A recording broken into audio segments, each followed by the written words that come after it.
What is going on? What is going on? What is going on? It's your boy, Julien Stoutt, licensed personal trainer, licensed PE teacher, world record powerlifter, here to take the fear out of fitness. We're about to take off and class is in session.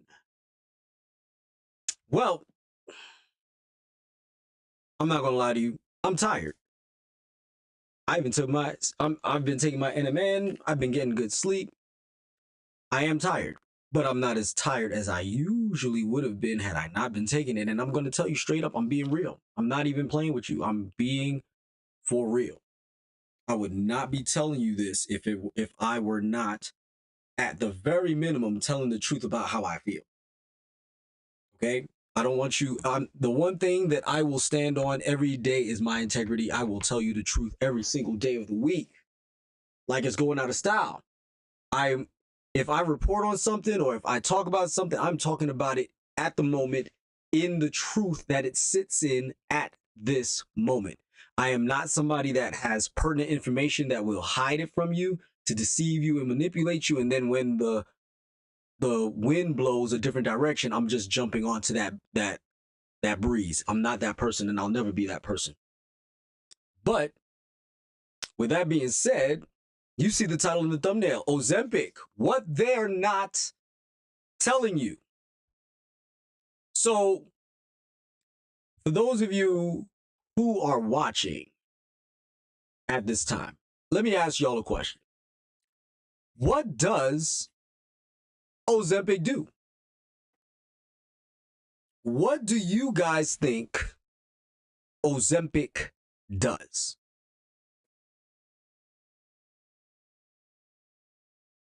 Put a 1 in the chat or the comments if you think it helps you lose weight.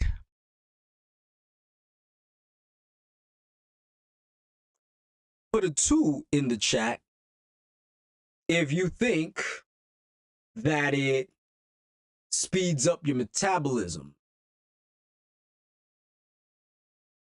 Put a 3 in the chat if you think it just helps you burn fat.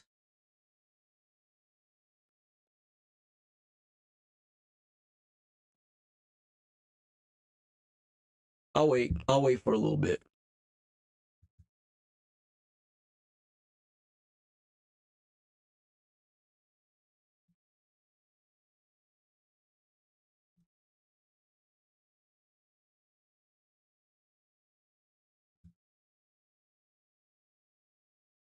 Okay.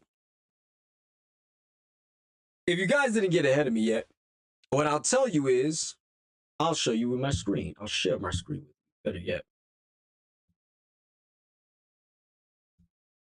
Well, that's fun.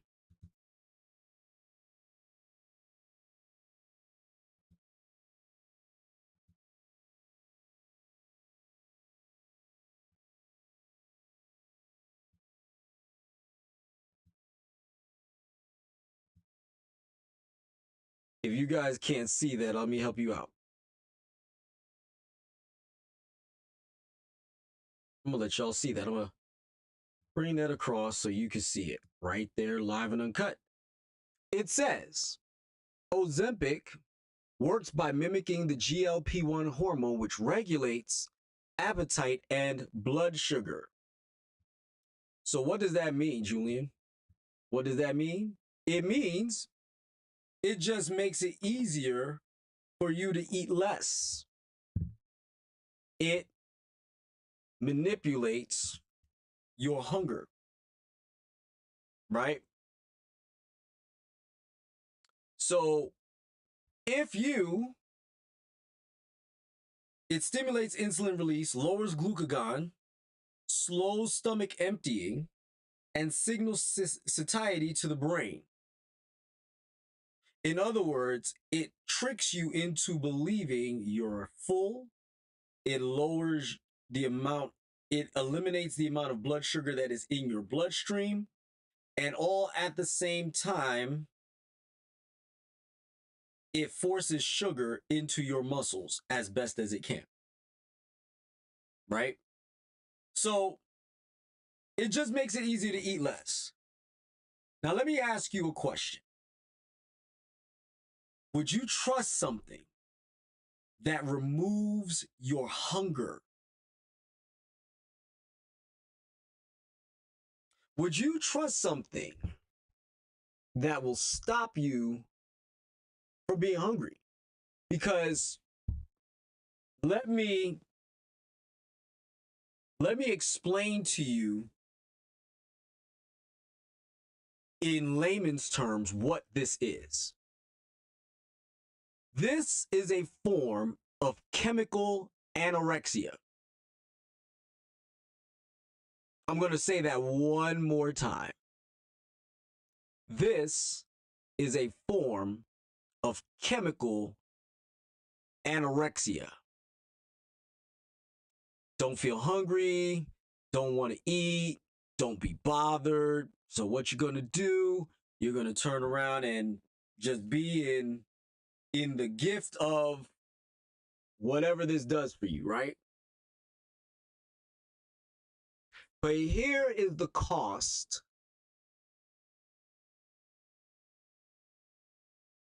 of chemicalized anorexia. As a matter of fact, I'm just going to address the disease anorexia. One of the things that happens when you're anorexic is what? When you're anorexic, what is the main thing that causes people great concern over your health?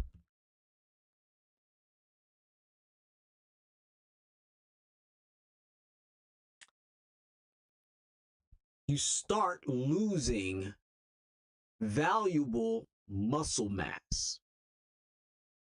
Look at anybody that happens to have been anorexic over the years, and you tell me if their muscle mass was something to be held or it's something to be concerned about.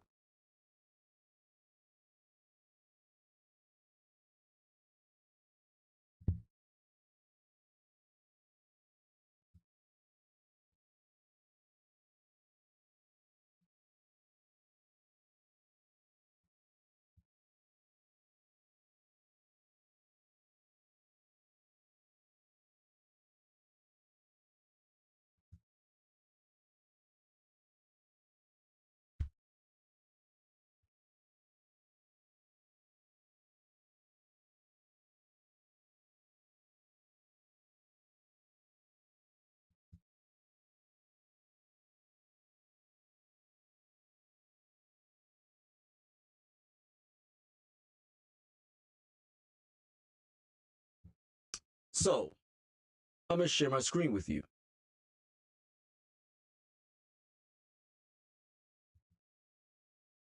Look to your proverbial right. That's Kelly Osbourne. Okay? Kelly Osbourne to the left. What was wrong with Kelly Osbourne on the left? Somebody tell me, make me understand what was wrong with Kelly Osbourne on the left.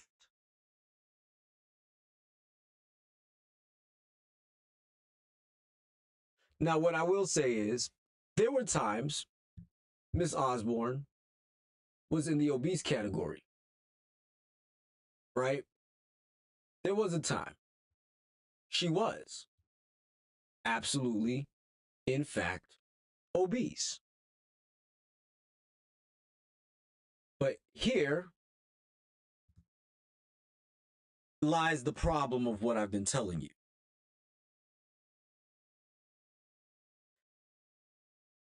I'm not saying she is anorexic.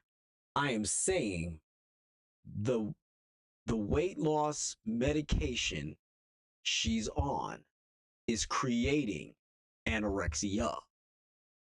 Do you understand what I'm saying? I am not saying she is doing this. Okay? But look at her face. Look at her face right here. Does she look healthy to you?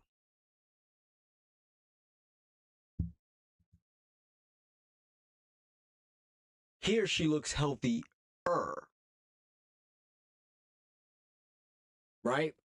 But again, I ask,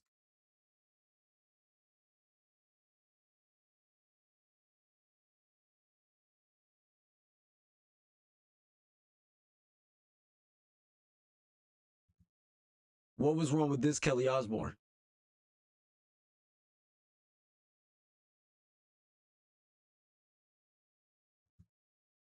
What was wrong with that Kelly Osbourne? If you look at her, if you're taking and looking at particular markers on her body to determine whether or not she has arrived at a body fat percentage that may have been healthier for her, collarbone is showing. If you guys can see my mouse, collarbone is showing, right? You can see the outline of her neck. You can see the musculature in her neck, if we're being quote unquote critical. Her arms seemed normal sized, right? Only thing that was ever prevalent about Kelly Osbourne that would have made one think that there was a weight issue, quote unquote, is her facial structure. But if you look at her dad, Ozzy, God rest his soul, he had a really wide jawline. It was muscular. It had a musculature about it. It was well defined. She had her dad's jawline. She did. But is that bad? Is that horrible? No. She had a very wide face, and it wasn't obese, and it was not unattractive. I mean, look at her. Does she look unattractive in this picture? She doesn't, to me at least. She looks fresh-faced. She looks happy. She looks healthy, in my opinion. Right? But what is also happening is that there's a massive strength drop. I want to know if Miss Osbourne can be who she has been, even in her advanced ages when she achieves it. When I say advanced ages, I'm talking about 60, 70. Can she maintain her health, her strength at that size? Because I'm going to tell you right now, one of the things that you guys are not thinking about is the level of strength it takes for you to get up and down off of a toilet. The amount of strength it takes for you to bend down and pick something up. The functional capability of an individual based on their muscle mass and their neurological control. Many of us take that for granted because we just do it. But what happens when you lose it?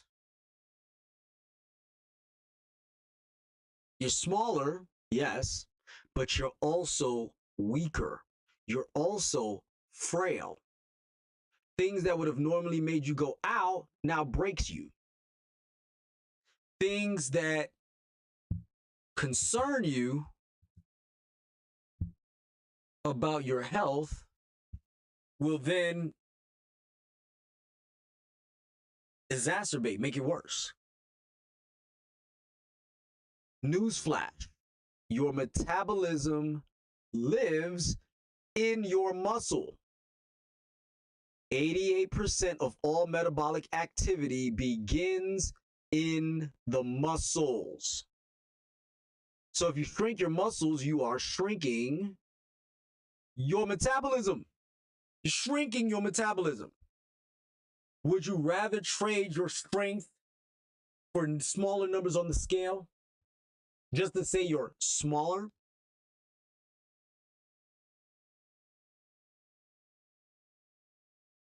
You want to know what somebody once said? It was a crude joke, but it's true. Big kids are harder to kidnap. What does that mean? It means some kids are just larger than others, and it's going to be hard to move them because they got muscle. They're bigger, stronger than you thought or anticipated, especially if you are in the same physical realm as they are. Keep that in mind. So if that would be the case, let me ask you a question. What happens when you stop? What happens when you flat out stop?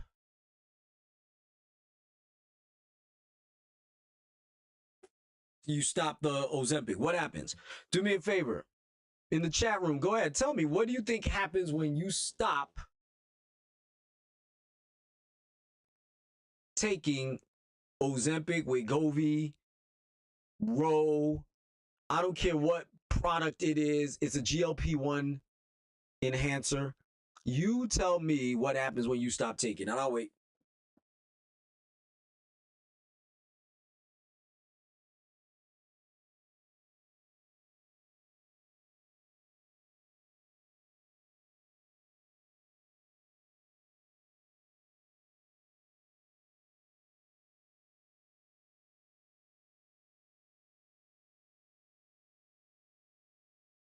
So it comes back. The hunger comes back. The weight comes back.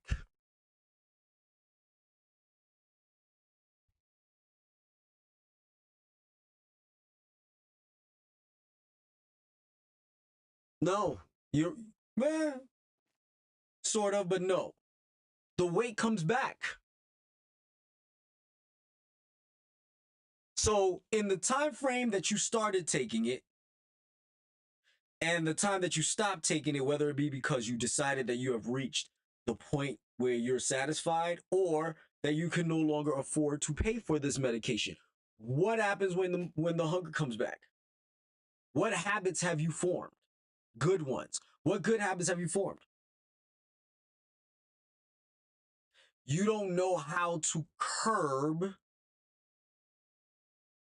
your appetite properly. You don't know how to manipulate your appetite along with your caloric necessities or your caloric expenditure needs. You don't know how to do it.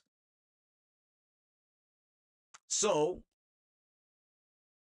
it didn't solve the problem. You rented a solution.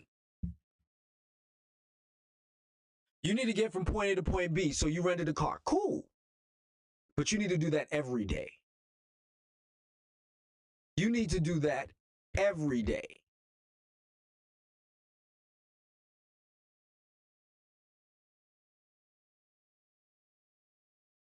So now what you're going to do? You're going to rent a car every single day? Do you know how expensive that gets? You can rent a car for a weekend for $230. Guess what that is? Half of a car note. So every day during the week, you're spending $230+. And then it goes up from there. So rental is not what you need. You need a full-on vehicle that you can drive on the regular. So I'm not going to sit here and act as though Ozempic doesn't do anything good. It does. It does help with obesity, and it does help with diabetes, but it needs a lifting program. It needs an exercise protocol. It needs a well-balanced diet.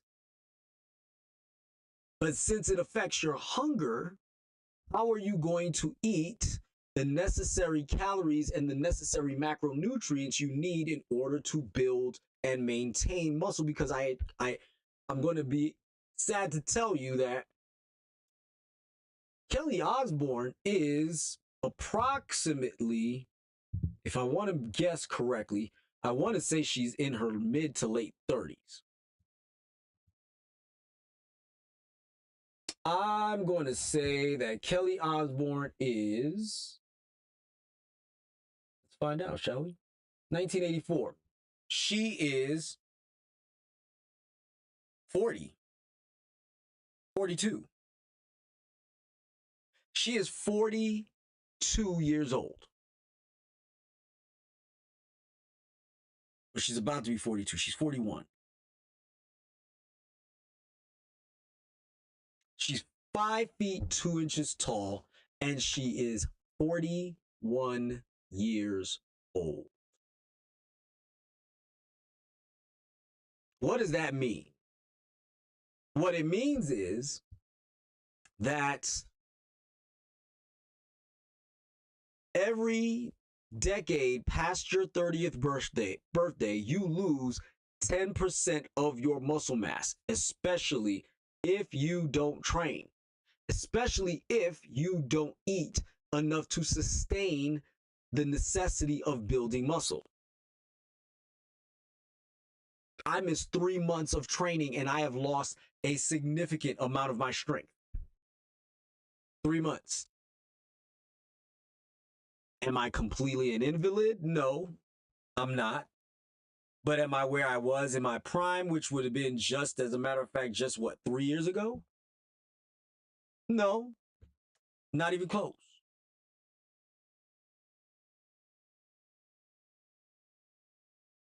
You need to lift and you need more protein. But the problem is that your protein is not going to come without hunger.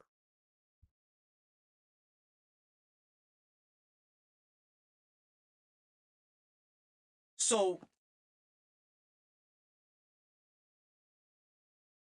do me a favor. Let me ask you a question. Do you agree? Type yes in the comment section if you in fact agree with everything that I've said so far. Type no if you don't. Type no if you would still take Ozempic, even if knowing all of this information that I've provided for you now. Be honest, there's no judgment. I'm not judging you for it. Because the thing is, I know she was desperate to stop being obese. I know. It's been an ongoing saga for the last 20 some odd years. Okay? I know that for a fact. So I'm going back to images again, and I'm going to go to earlier.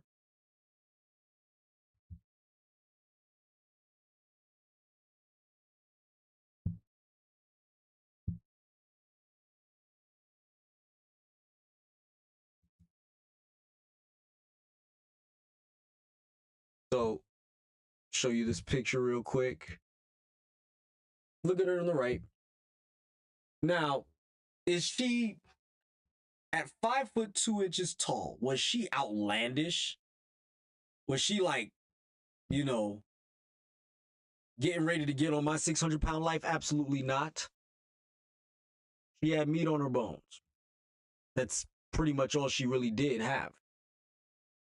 But, again, showing you how this all works.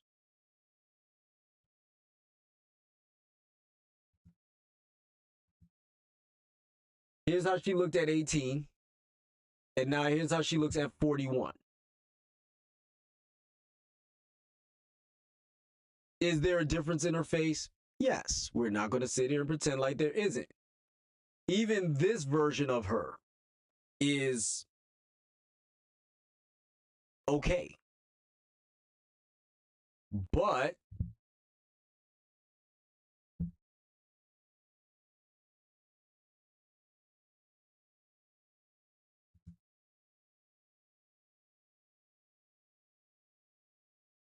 what I will say is that ain't it.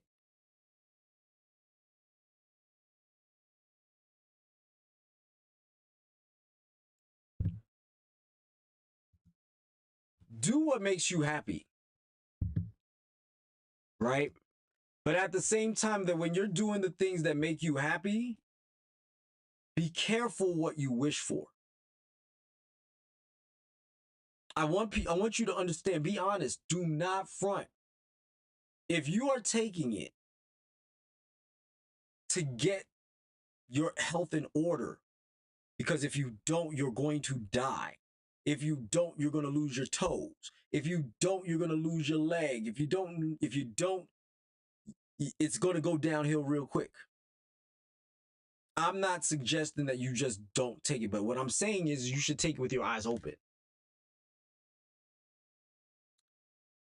I'm not anti-medication. I'm not. I really am not. But I am professional results. I'm pro results. I'm pro discipline. I'm pro long-term success.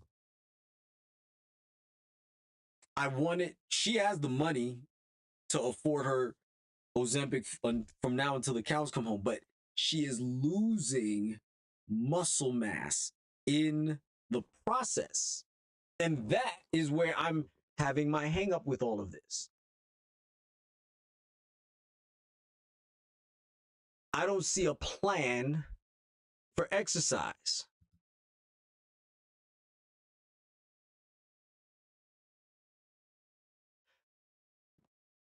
When it comes to, it is a good idea to kick it off, but the problem is that you're not measuring and managing, right?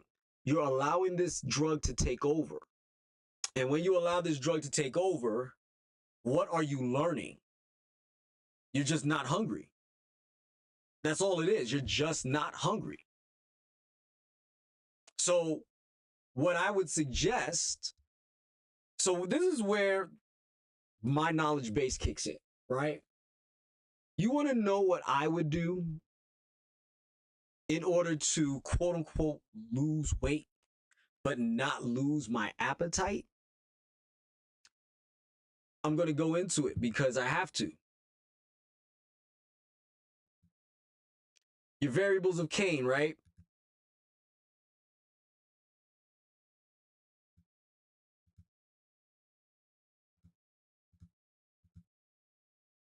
So appetite, right, is one of the most overlooked component, right, in your diet. It is recognized, but it's highly misconstrued. This is where most assumptions are made about the body composition of people who are overweight or obese. Again, it plays a role, but it is a factor of determining how one should have their calories as opposed to judging how one is healthy or not. How often you eat is not the issue per se. It only becomes an issue if you overindulge in consumption while lacking nutrition and expenditure.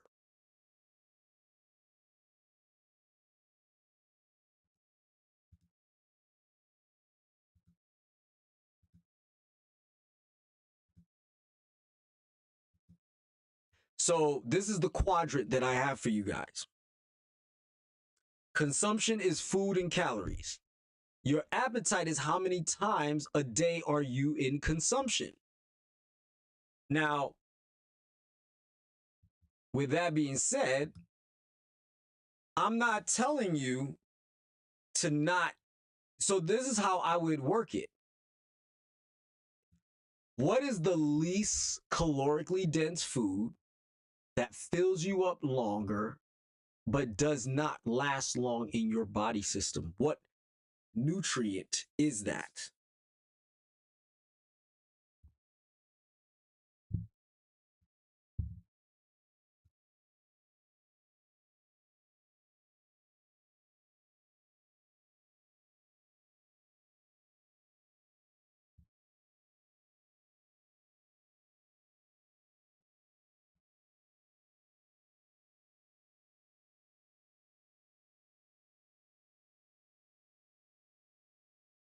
Okay. So, in all honesty, the answer is fiber, right? Fiber is the key. And fiber only comes in fruits and vegetables in whole form. However, fruit tends to spike your blood sugar, right? So, what you want to do, especially if you're a diabetic and you need to be on Ozempic, Wegovy, Grow, or whatever, this is where ingesting a lot of vegetables with some fruit would help. But then, even within the process of eating the vegetables and a little bit of fruit, protein needs to be involved. Why do I say that? Because the reason why I say that is because of this. The more protein that is in your stomach, the longer it sits, the longer the food sits in your stomach. Some nutrients are readily absorbed through the stomach before it even gets to your intestines. Did you know that? Did you know that if you just simply add some protein to whatever it is that you're eating, all of a sudden you're satisfied longer? Now, for some people with a really high not metabolism, but a high appetite, can go no more than 2.5 hours without eating, right? 2.5 hours without eating is substantially long enough. You don't have to go more than 2.5 hours without eating, but what you should be doing is eating enough to last for 2.5 hours. But if your food is sugar riddled and that's all it is, then guess what's going to happen? You're going to get hungry faster. And on top of that, the microbiomes in your stomach, in your intestines, is going to influence you more for the sugar, which is also another reason why your appetite gets messed with, because the bacteria that lives in your gut sends chemical signals to your brain that it needs to be fed again. And they're getting high off of the sugar you're consuming. So this is part of the reason why probiotics is a very good idea once you have done the yeoman's work of cleansing your internal structure with fiber. So what is the recommendation on fiber, Julien? I want to know. So here we go. Adults need 25 to 38 grams of dietary fiber daily for heart and gut health. Yet average only gets 17.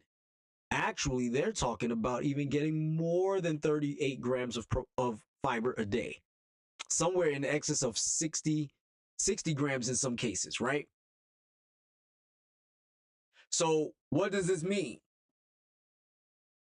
Whole grains, not necessarily bread, but whole grains, beans, right? Seeds,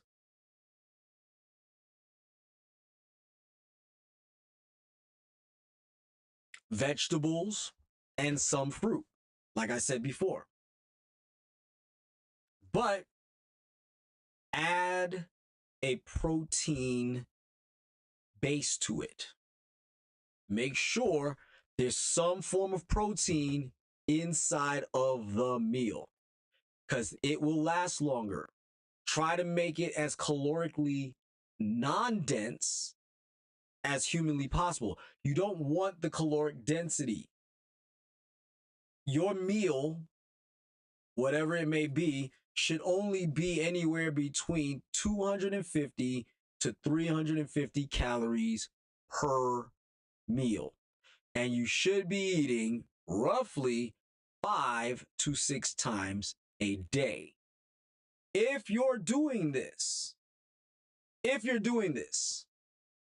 you're working out regularly, you show me the person that does those things and they're not physically fit or successful in their dietary endeavors. Blood sugar's changed, weight loss happens, but muscle mass remains. If you're a woman and you have curves, then your curves remain. Tell me if that has not happened for you.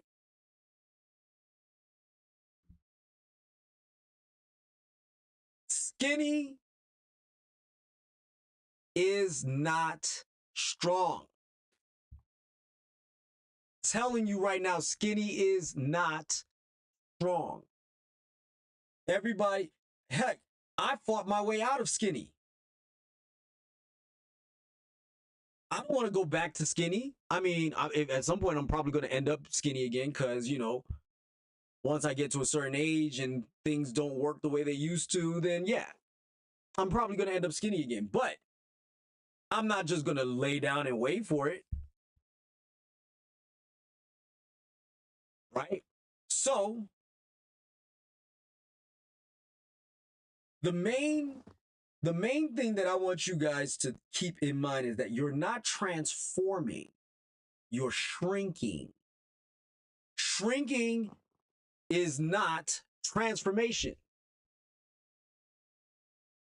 Shrinking is not beauty. Shrinking is not sexy. Transforming is, but shrinking? Nah.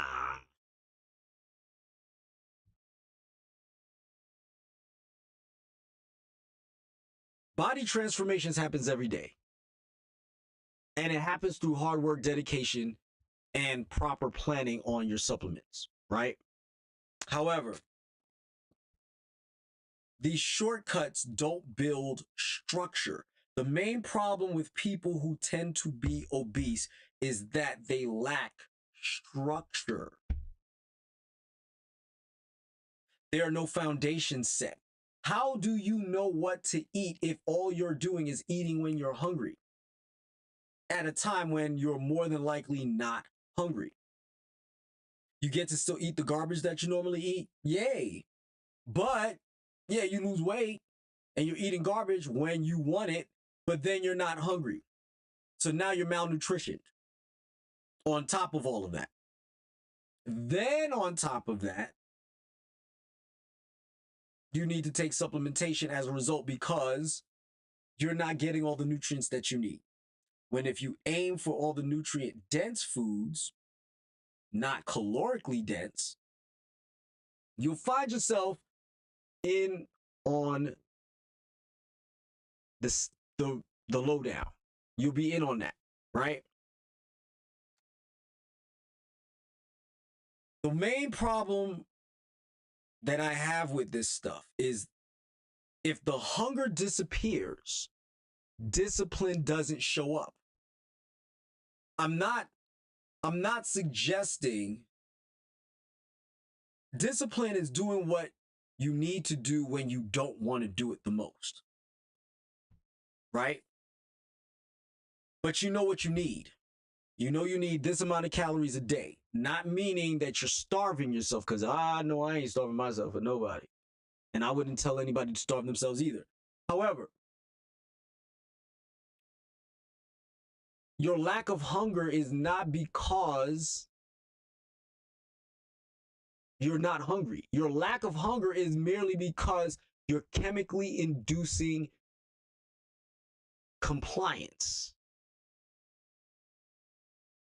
So what do? Literally, get some vegetables that you can enjoy. Get Get a protein that you can enjoy.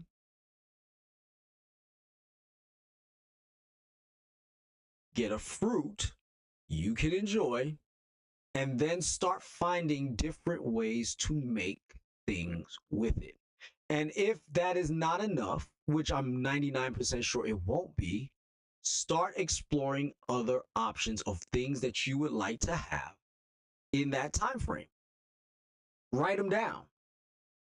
You know what I've never had? Parsnip. I wonder what that tastes like. I want to see what that tastes like. I'm going to try it. Don't like parsnip. Spinach is good.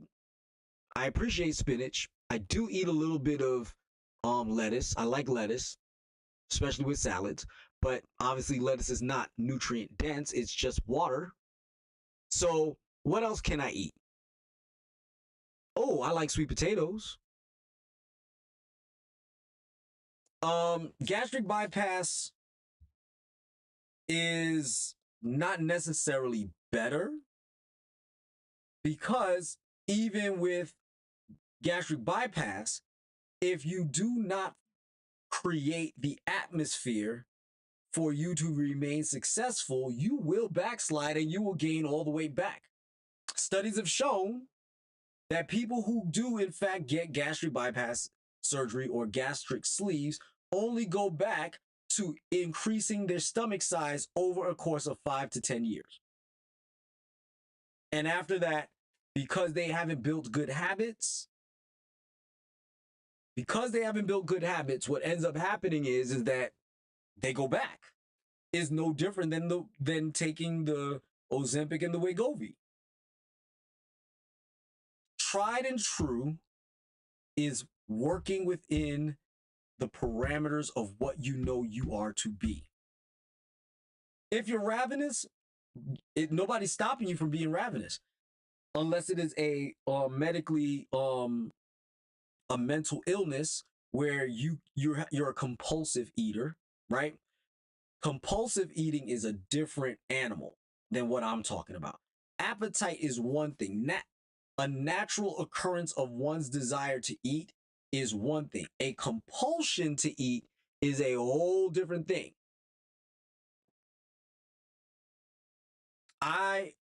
If you just are hungry all the time, legitimately hungry, but you get satisfied when you eat, that lets me know you don't have a compulsion issue. It's an appetite. It is based on the build that your genetics have determined what you shall look like over time, right? But if you eliminate energy expenditure, i.e. exercise, or if you eat any and everything that you just like, which foods nowadays are designed for you to like and be high calorie dense, of course you're going to be obese. I don't see any other option. But if you start making small little changes, nothing drastic, nobody's saying just to abstain from eating and to eat air pie and wind sauce and, the whole 9 yards. It's just that you need to make small, minor changes. If you do that,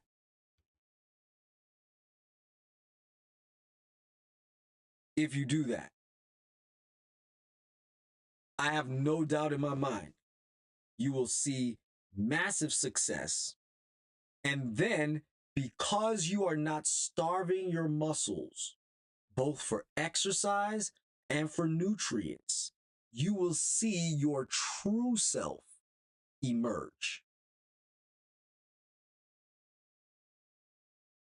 Just because you're 5 feet tall and weigh 180 pounds does not mean that your goal weight, because you're 5 feet tall, needs to be 110 pounds. I have done the work with clients, gotten them down to a body type they were over the moon with, and they didn't, and all they lost was 20 pounds. They didn't lose,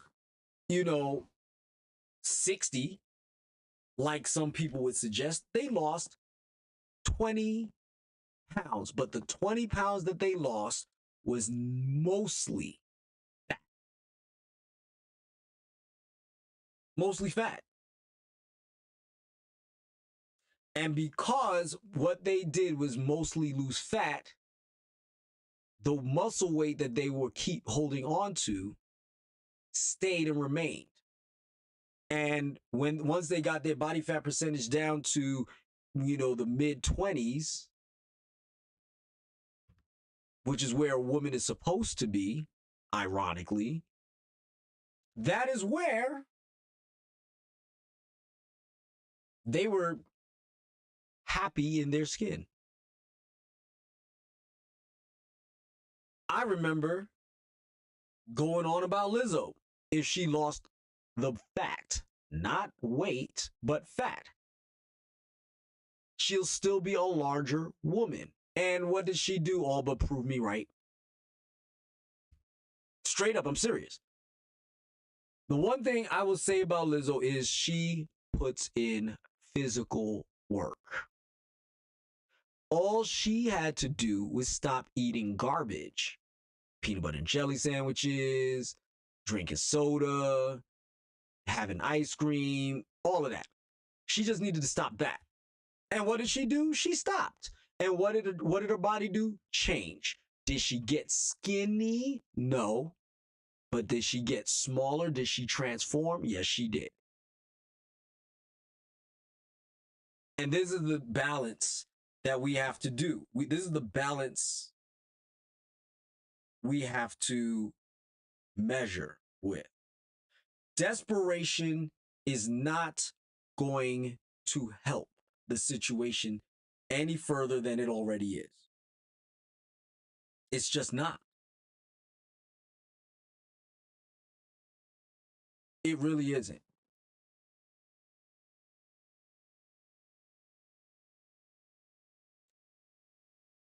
If you happen to watch this show at any point in time, if you're not watching now, if you're watching now and you are on it, who is currently on it?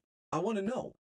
Just say me. Just type me in the comment section. Type me in the chat.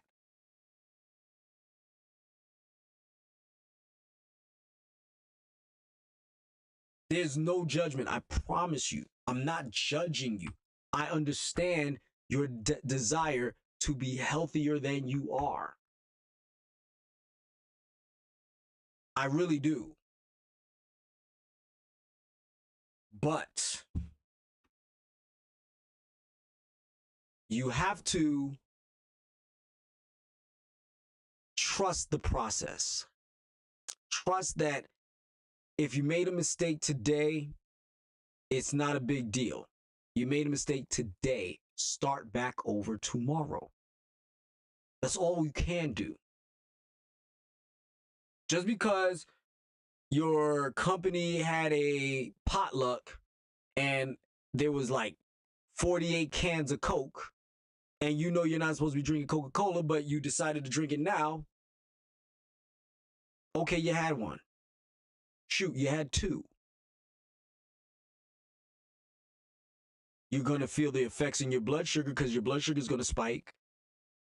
And your meter is going to go off, or you're going to see the numbers on your glucose meters, right? You're going to see it. What do you do tomorrow?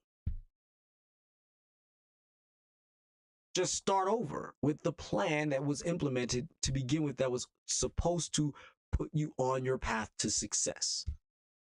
Every day is not going to be the best day. But if we all walk away from something because today didn't feel good, I'm going to tell you now, I wouldn't be teaching, I wouldn't be married, I wouldn't be fit, I wouldn't be knowledgeable.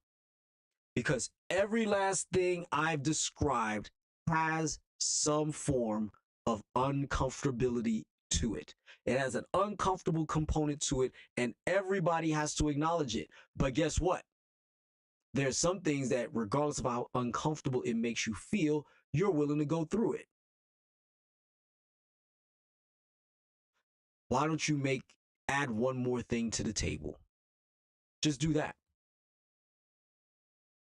Okay?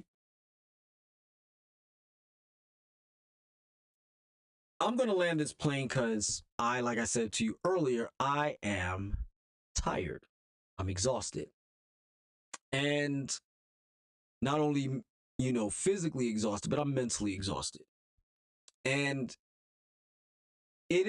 I'm going to land this plane like this. If you're famous and you have time, don't do what everybody else does. I understand when you're famous, you have access to things that most people never have access to. You have more money than Train Smoke. You could buy food by the ton if you so chose to. Is that smart? Not necessarily. But what I will say is, this is the time where you use your resources for your benefit. Hire a chef. Make them make you a to-go box. So if you plan on being out, you wake up in the morning, your chef is already there. Your chef is making you breakfast, and your breakfast is in line with what your recommendations, your caloric and nutrient recommendations are for your transformation and success. Guess what? You ate, you're hungry. You're hungry, you ate, I mean. Now, right now specifically, I'm talking to people who have the means to do this. Then, if you know you're going somewhere, not like to a restaurant or anything, but I'm like saying like you're going to an office or you're going somewhere where you have to, put in work, your chef should have made your lunch and your snack for the time you're going to be gone. Right? You're gone 8 hours, should be at least 2 meals and a snack in there. One for lunch. The snack is in between breakfast and lunch. Excuse me. Then you have your lunch. Then you have your snack. And then you have your meal before you go home. So that was breakfast, snack, lunch, snack. Notice there's one missing. Dinner's left. So then finally, when you get home, if your chef is really about it, they'll be there cooking your meal based on your caloric and nutritional needs and for its flavor, because nobody wants to eat grass, right? You do that, and where will your successes be? I am pretty sure that one picture of Kelly Osbourne where I said there was nothing wrong with her, because it wasn't, I guarantee you she had some help in that category.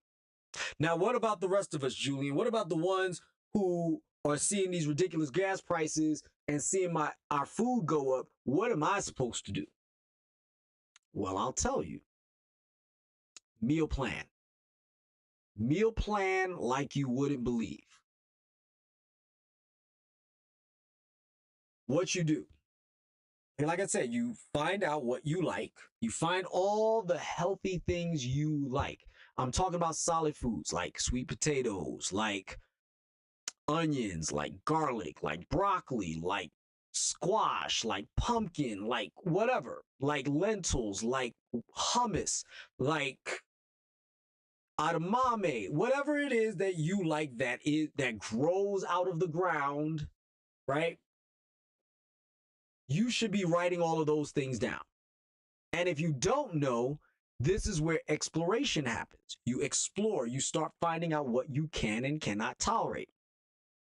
Then, or allergic to, find out that first. Make sure you know what you're allergic to, because some of you are allergic to peanuts. Some of you are allergic to other things like shellfish. Make sure you know what you're allergic to. Don't eat that. Then start compiling all of this information. Start finding out how much of it costs you. How many cups of this food costs me how many calories? And then start measuring it. Start playing with it. Start maneuvering it around and splitting it up and combining it and doing all this other stuff. And then when you find that number for your caloric needs, now you got to decide if it's too little or too much. Then from there, you start making tweaks. A little lemon juice instead of salt. Honey instead of regular sugar. Except the fact that it doesn't have to taste like syrup in order for it to taste good. But you still need a little bit of sweetness to it, right? That's fine. There's nothing wrong with that. Start mixing and matching, playing with and manipulating, and finding out what of all these foods go together. Because you don't want to eat an orange with a steak. One of the two is going to wash each other out off the palate, right? And it's not going to be memorable or desirable. A lean cut of steak, mind you, not a greasy one. But you get what I'm saying? Start compiling, write down all the foods that you know you like. Start scratching out the trash ones that you know are calorically dense with no nutrients to it. The ones that you know are going to cause your blood sugar to spike. The ones that you know are going to cause you to gain weight exponentially. Scratch them out. Then start looking at the ones that are left. And like I said, start combining, making meal plans, and then start eating it. Make your breakfast in the morning, eat it, then go to work, eat your snack, whether it's a bowl of yogurt, a cup of yogurt, or whether it's a fruit or two. Eat it, right? Then eat your lunch, especially if your work is physical. Eat your lunch, then eat your snack.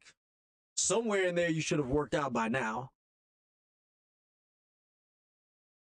Eat your pre-dinner meal.